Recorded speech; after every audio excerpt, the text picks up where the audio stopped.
Hello and welcome to Bev Book and Candle, my booktube channel. And guess what? I'm being attacked by a dog and I forgot my beverage. It's over here. And I do not have a candle lit today. Shame on me. I do not have a candle. Let me show you the last one I've been burning though. And this is Prudence jumping all over me. Okay, my beverage is a can of Coke. Don't judge me. I needed a can of Coke. I needed a can of Coke for that book. I am going to be talking about The Midnight Train by Matt Haig today. This is just going to be a very short review of, listen, I have a lot of thoughts about that book, but this is just going to be kind of like my first impression. Is my microphone covered up? A little bit. My first impressions having just read it the other day before yesterday. Hold on, I want to pull this up because... let's see, Audible. Okay, so I did not get the physical copybook. I do not have a bookstore near me, for one thing. Well, okay, there's my bookstore in town. Crap, I could have gone there. I think I may actually buy a physical copy of this book, even though I listened to it on Audible. So I listened to it on Audible because I tend to really enjoy the Matt Haig books on Audible. I think he seems to always have really good people reading his books, narrating them.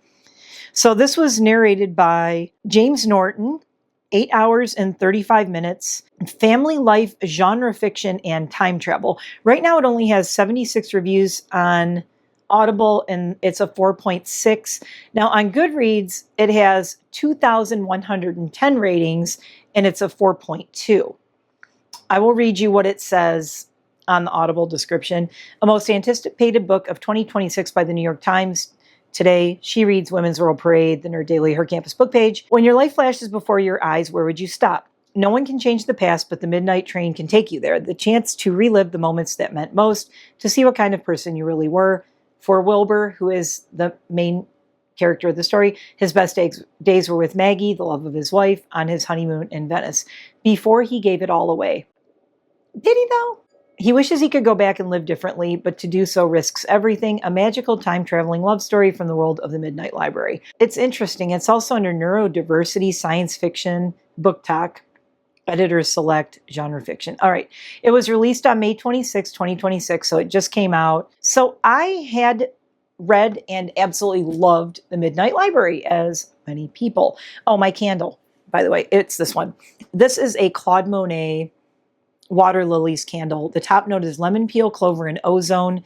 The mid note, hydrangea, lily, and cherry blossom. The bottom note is powder, light musk, and amorous. And I love this candle. I actually had to blow it out because it was mushrooming. It really is his water lily garden in candle form. When I look at the pictures, I imagine this is how it would smell. And I'm pairing it with a Coke, which is not a good comparison. It really needs a nice Chardonnay or something. But anyway, Midnight Train. I took a little bit of notes, and I just kind of want to speak off the cuff about it. I didn't want to like script this and do a ridiculous amount of notes because I seem to be noticing a lot of things. I'm going to talk about other people's reviews, and then I'm just going to give you my impression.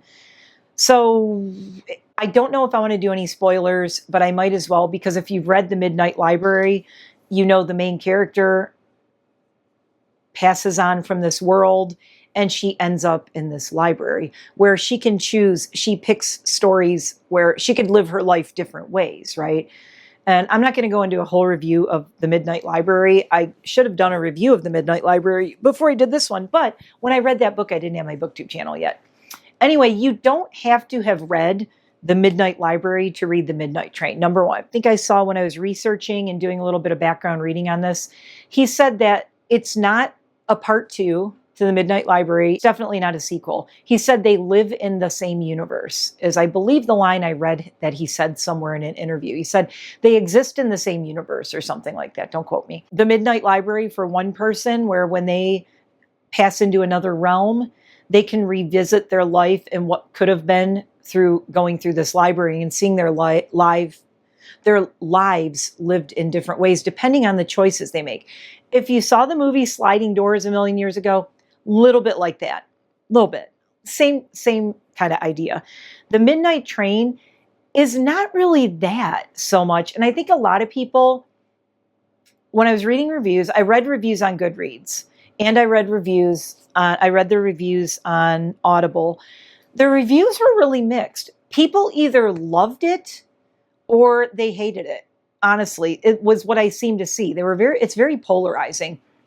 Either people are like, oh my God, this is exactly the book I needed to read at this point in my life. Oh my God, I needed this. This speaks to me.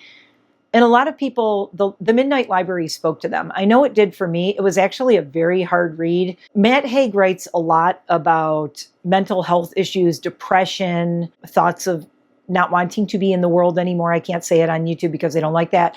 And as someone who battled things like that, he writes from that perspective. I think he's talked very openly in a lot of places about battling depression and things like that. So anyway, he's good at it. He's good at talking about it. He's good at telling stories about it. What I get from his books it's like almost like you can tell his books are his form of therapy and working through these things in his head. And I say that as someone who has also had a lot of the same thoughts he's had. So I'm like, it's like you have to know and have experienced the kind of things and the lows that he talks about, and the looking for a way to find your way through life, battling darker thoughts and depression and things. He speaks on it in such a great way, in such a poignant, meaningful way. I think if you are a person who battles a lot of those things, they make you feel kind of seen, felt, understood. You kind of go, he gets it, he knows. And you kind of feel like, yeah, this is my genre. I know I felt that way. I very much identified with the main character of the Midnight Library more than the character of the Midnight Train. And this is a review absolutely from my life and my perspective. So when I read the reviews on Goodreads, especially, so many of the people who wrote negative reviews, I kind of wanted to say, number one, are you married? Number two, how old are you? Number three, are you married and how old are you? Because I think the Midnight Train, to me, it's almost like the Midnight Library is the book that I would have wanted to hear and read when I was maybe in my 20s and 30s. And I was like, oh my God, yeah, this is so me. Where am I going? Where am I going? And it's kind of like looking forward, like what's going to happen if I do this? What would happen if I wouldn't have gone home with this person? What would have happened if I would have decided to take this job? It's really looking towards the future of what would have happened, what could have been. The Midnight Train is more like what happened, happened. And he doesn't want to change the trajectory of his life or the decisions he made so much as far as like his relationship and his job a little bit. But he loved his job. He just overdid it to a point in the Midnight Train where he really let everything important in life fall to the side because he was so obsessed with being successful at his job that he forgot why he was doing it. It was a hard listen for me. But, okay, the Midnight Library was a hard listen for me because I was like, I am that main character in that book. I am her. She is me. I have been there. I have thought all the things that she's thought. It's uncanny. I just really, really, really felt like, wow, she's me in another universe being this book character. The Midnight Train, Wilbur, there's a reason my husband is called Ghost Husband. I always say he's hardly ever around. All he does is work. I don't really see him that much. We don't take vacations. We don't travel a lot. We don't do much together. When we do things together, we try to make it as meaningful as we can in the little time that we have together. I am usually always left to my own devices. I am left unsupervised. I am on my own. I have to be the adult at all times because I'm always on my own with the dogs. He's always working. He is very Wilbur. To the point where, as I was listening to the book, I started out telling my husband about it and saying, you really should listen to this book. And then when I finished the book, I told him, maybe you shouldn't listen to this book. My husband is very much like Wilbur. He loves his job. He's so passionate about it. What Wilbur learns through this is he had things that money can't buy right in front of him. He had his wife and experiences and loving his wife and just time with her. And he missed out on it because he was working so hard to have a life.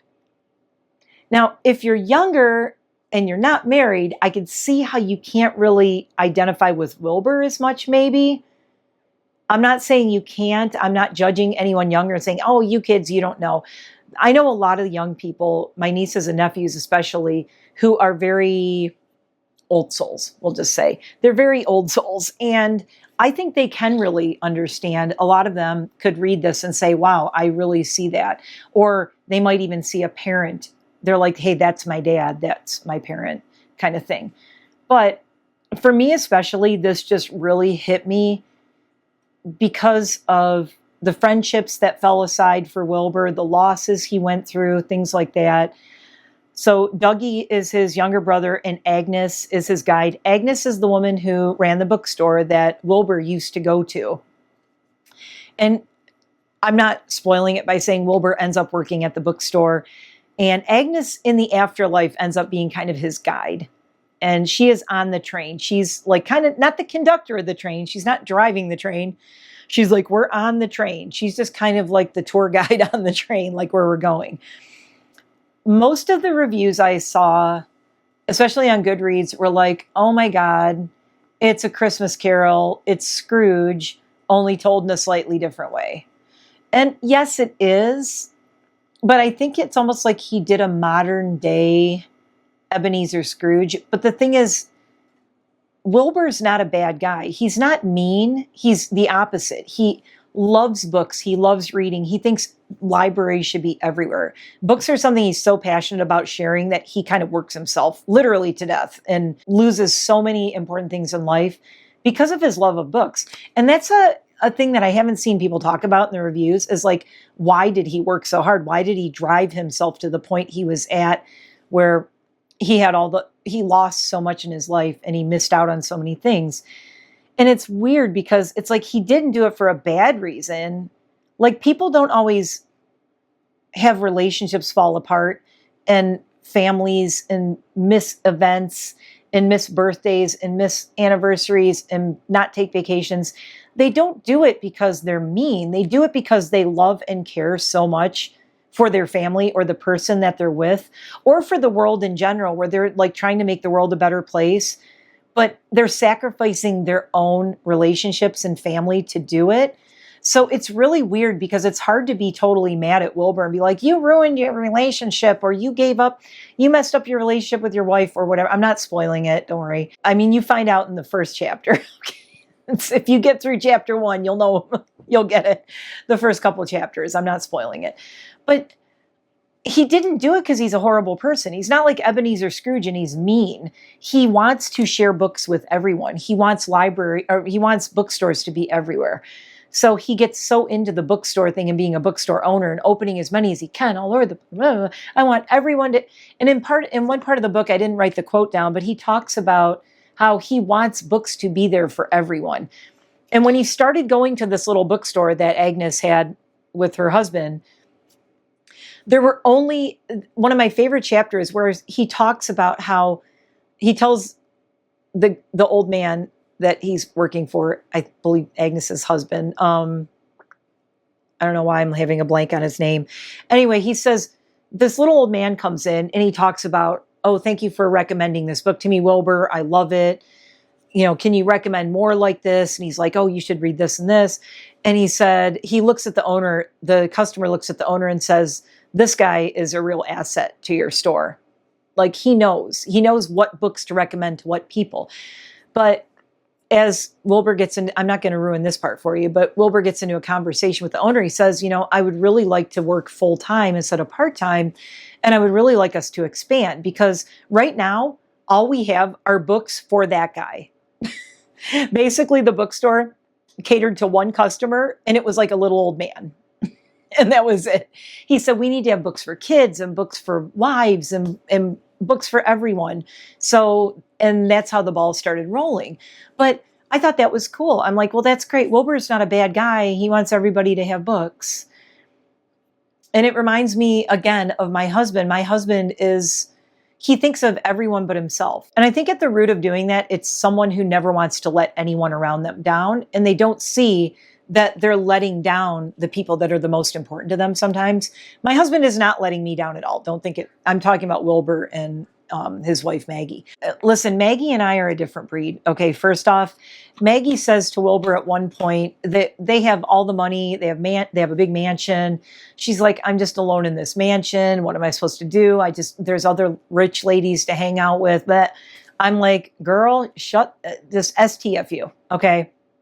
I'm good being alone. I think Maggie also, I almost wish he would write another version. Part 3 of Midnight Train should be Maggie's story. Now Maggie has to go back and look at her whole relationship with Wilbur and have a guide and look at what she did, because she could have made different choices. I mean, this is almost like a video in defense of Wilbur. I'm very protective of Wilbur. I liked him. Yes, everybody screws up. Everybody makes mistakes. And he learned, and he was like, I need to change these things. And it's like, okay, what chance do you get? You're learning too late. So here's what I loved about the story. And a lot of people didn't get this. I made a note. It says, seeing your life as a bystander or an outsider, seeing things about events that you went through and other moments that you couldn't see. Like Wilbur would see a moment in his time happen. So it was kind of like a very, like I said, Christmas Carol kind of thing. Like he would go back on the midnight train. He would go back and he would see the past and he would see something happen. He was watching himself going through an event in his life with another person. And what I thought was really well done is where Wilbur wasn't just looking at himself. When you're going through something, you're in the moment. He was looking at the other person's face going, oh my God, I didn't realize how much that other person was hurting.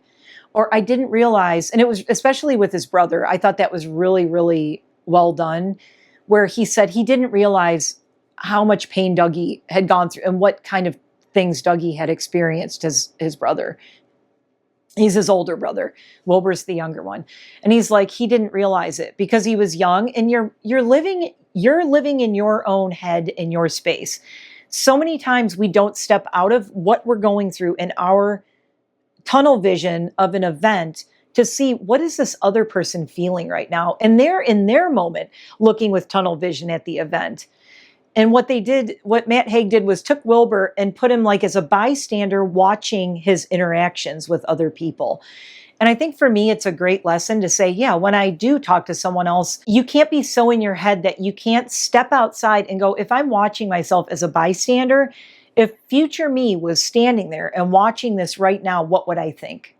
And I think that's such a great lesson. And I love that about the book. People in the reviews said it seemed like it was not as deep. It wasn't as, the character development wasn't as deep and as intense as The Midnight Library. I think the problem is everyone's comparing it. Every review I see that they don't like it, they're comparing it so much to The Midnight Library. It's like, stop doing that. He said it's not a part 2. It's a standalone.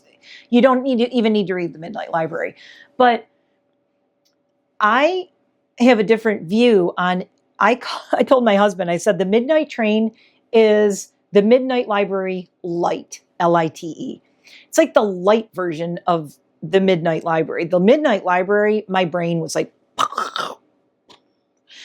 The Midnight Train was a lighter read for how heavy of a story it was at times and the traumatic events that Wilbur went through and things.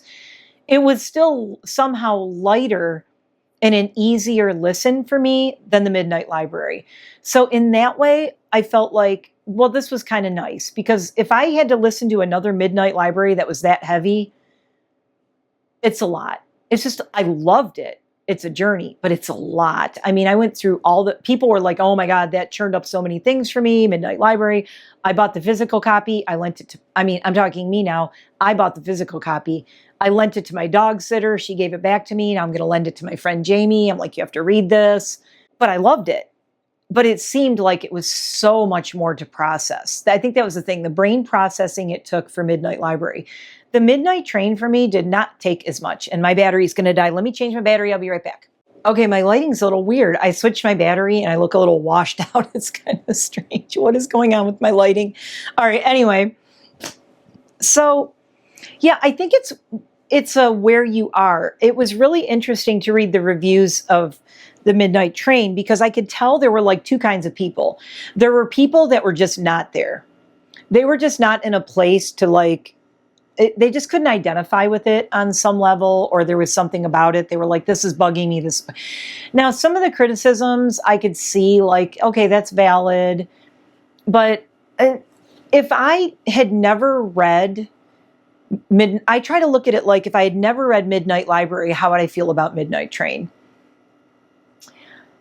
Is it more simplistic? Yes. People criticized that the ending was kind of predictable. I agree. I'm kind of like, I feel like it was a lighter, like I said, a lighter Matt Haig read, as far as, and that's saying a lot because his stuff is pretty deep and deals with a lot of mental health stuff and everything. God, it's so hard to put it into words, but it's really that the things that bugged people were the similarities to A Christmas Carol. I don't think that it's terrible to have something that's similar to another classic book and kind of modernize it. I think what people's complaints was that the characters weren't as developed as they would have liked to see. I do agree. Again, I said this, if you did a part 3, I would love it to be Maggie's story. Matt Haig, you're not going to see this, but if you do, do another one and call it the Midnight Boat, the Midnight Barge. I don't care, the Midnight Plane, and it's Maggie's story, and it should be Maggie's story in developing her character. So one of the biggest criticisms was that Maggie and Wilbur, as characters themselves, did not have a lot of character development. And I tend to agree with that. They were there and they had their relationship and things unfolded about them, but you wanted more. You wanted like a little more unfolding about the characters. I would have loved to know way more about Maggie. Again, write a 3rd book, make it about Maggie. That would be awesome. Because I think Maggie also had so many regrets in her life. And that comes in later in her conversations with Wilbur when they're older, and a letter that she wrote him and all this stuff. Anyway, I would love to hear Maggie's story because she's so interesting. And it's a lot of, as I said, could have beens, coulda, woulda, shoulda. This book, if Matt Haig would have developed these 2 characters, it would have been like a 600-page book probably. You could develop the heck out of these characters, I'm sure. Did he? No. I think he kind of chose, like, I think he was choosing his battles. He's like, well, do I keep the story moving? And I don't think it was his, having read some other Matt Haig books, I don't think it's like his most outstanding, oh my God, this is mind-blowing. But me reading it at this time, at my age, I'm 57, I've been with my husband 26 years, I identify, I see it, I get it. And it's things that I think about a lot. So I think that might be changing my opinion to, yeah, I liked it. I have to tell you, I listened to the entire book in one day. I listened to the whole thing. I did listen to it I don't listen to it on super insane fast speed. I cannot listen to it I can't do 2 or 3 times speed. I listened to it on 1.75, but it's 8.5 hours. But I did listen to it all in one day. I started it and I finished it all in one day. I think the last sentence I wrote in Midnight Train, I put noticing all the small things. And it's if I say like, what did I get from this book? It was a good read.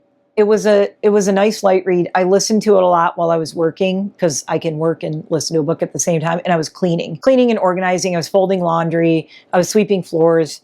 I was doing some late spring cleaning, early summer cleaning. I was doing some work on my plants outside, and that's when I listened to it.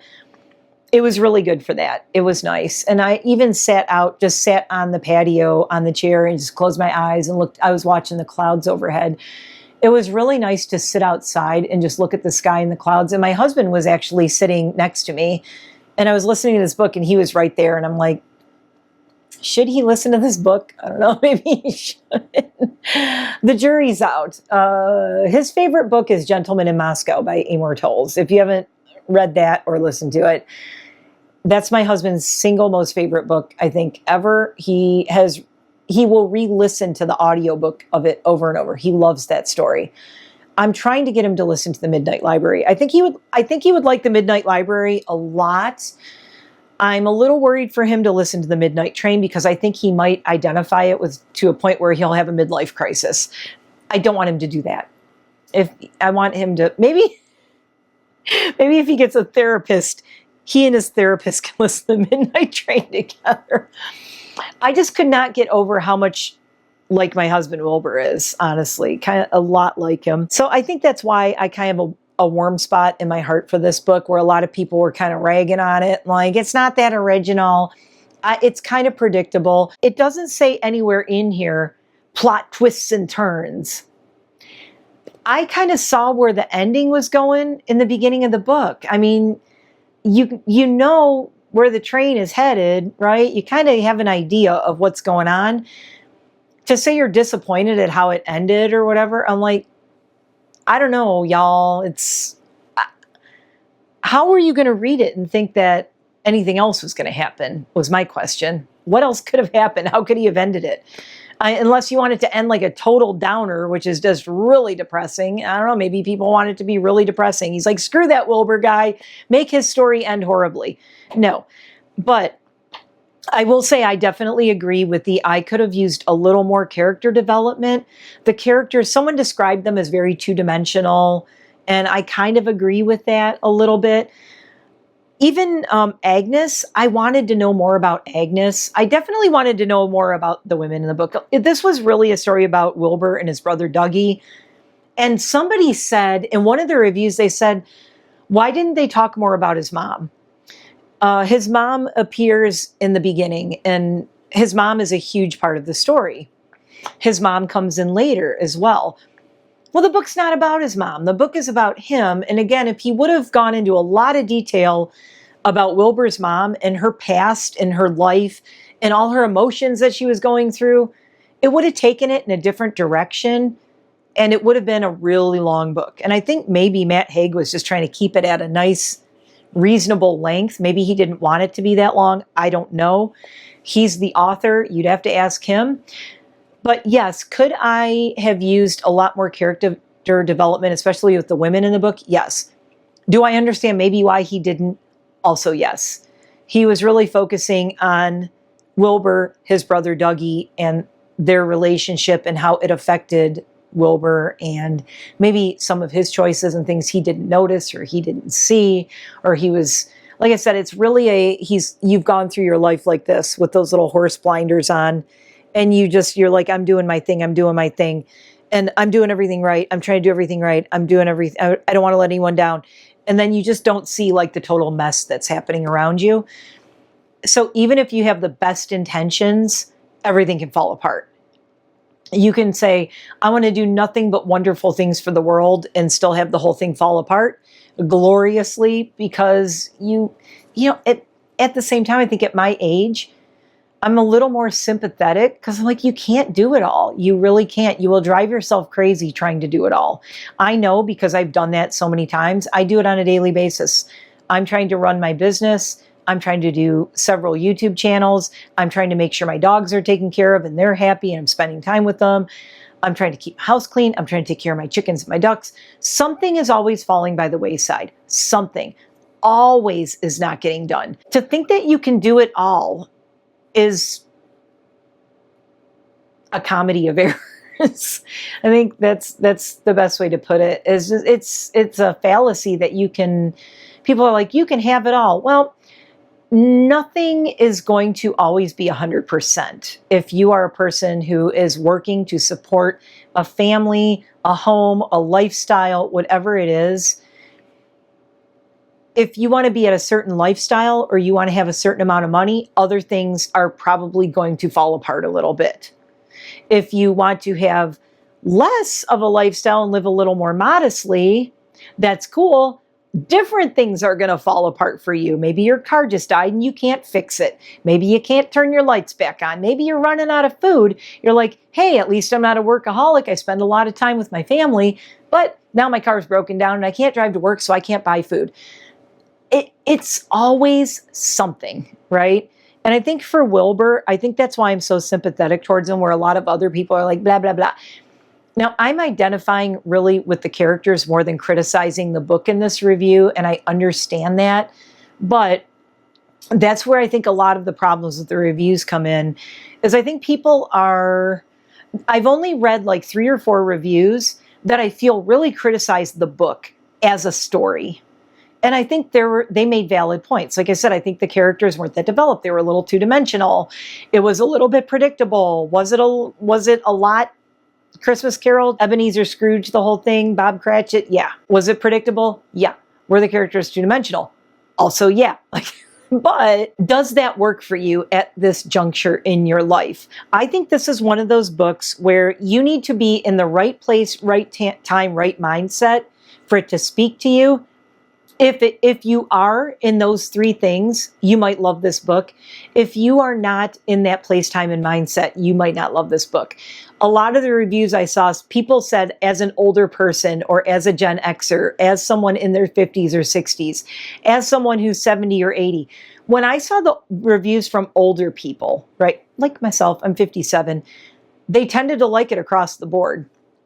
It seemed like people who were younger were like, it's no Midnight Library. And I'm like, oh, read it in 30 or 40 years. You might like it a lot more. So this might be a time, place, mindset kind of book for a lot of people. I liked it. I don't know that they called it a time traveling love story. I don't know that I think that's oversimplifying it. And I don't know that I like that as a description of it. And I think that's where also, if I could critique one other thing, the love story with him and Maggie, it's like, it's a little flat. I mean, I feel like my love story with my husband is a lot more interesting than Maggie and Wilbur. I said it. Their love story is kind of repetitive.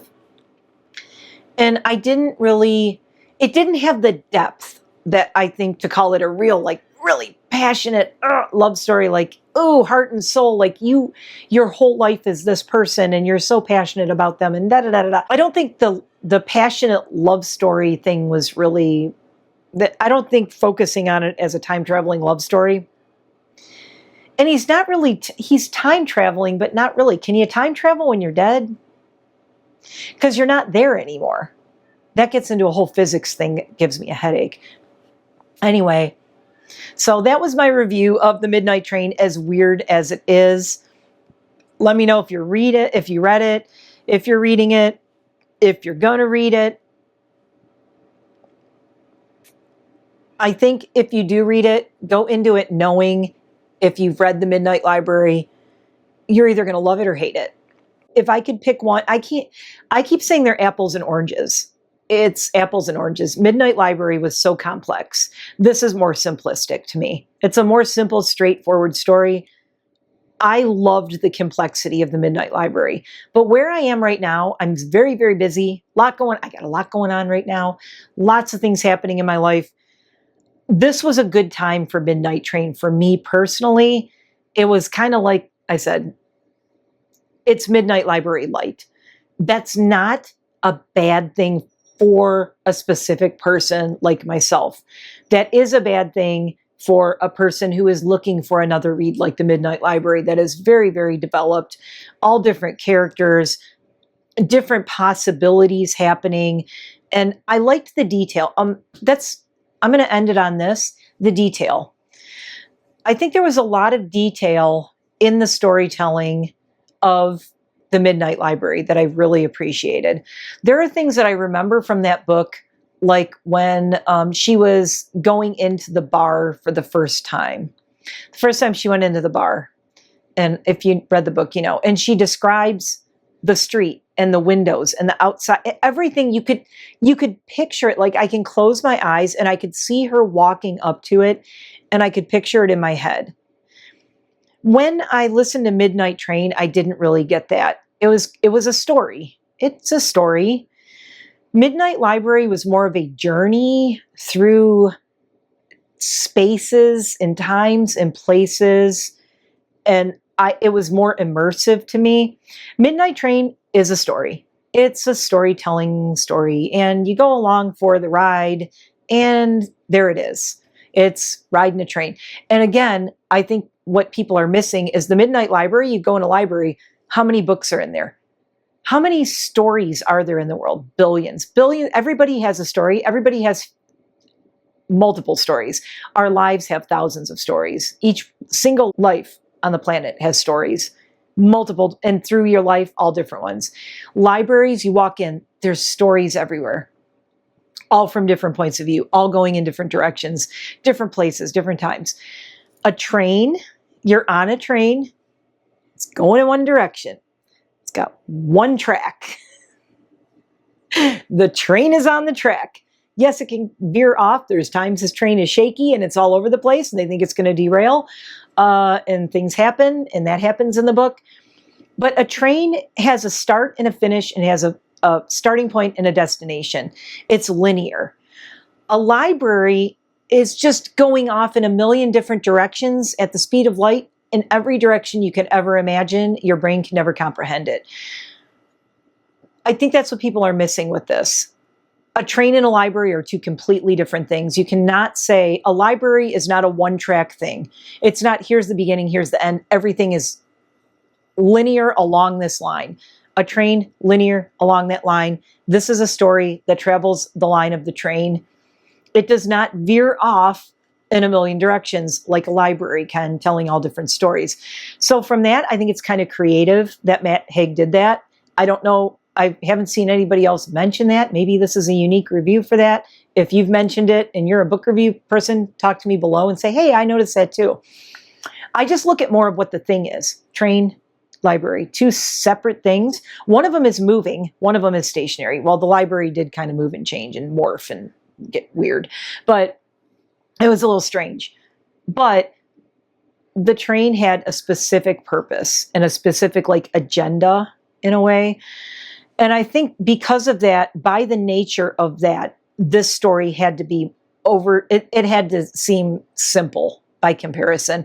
It had to seem oversimplified. It had to seem a little flatter, maybe not as detailed in the storytelling. I think he could have used a little more detailed storytelling. I missed that in this a little bit from Midnight Library. Like when I close my eyes and try to picture anything in Midnight Train, there's a couple of scenes I can picture, but nothing hit me and stayed with me. Like there are certain things where I could just picture it and I could just have a picture of it in my mind of her being there and what the outside looked like and what the people looked like, everything. I didn't really get that with this. That's not the worst thing. Like I said, if you're looking for something that is a nice little story with a nice little kind of happy ending, I guess, happy, tied up with a bow ending, Midnight Train might be for you. If you're looking for the complexity and the character development, stick to Midnight Library. You may be disappointed by this. I liked it, but again, I'm not comparing. I'm saying apples and oranges. That's what that is. Thanks for watching. This was way longer than I thought it was going to be. Okay, love you guys. See you next one. Bye for now.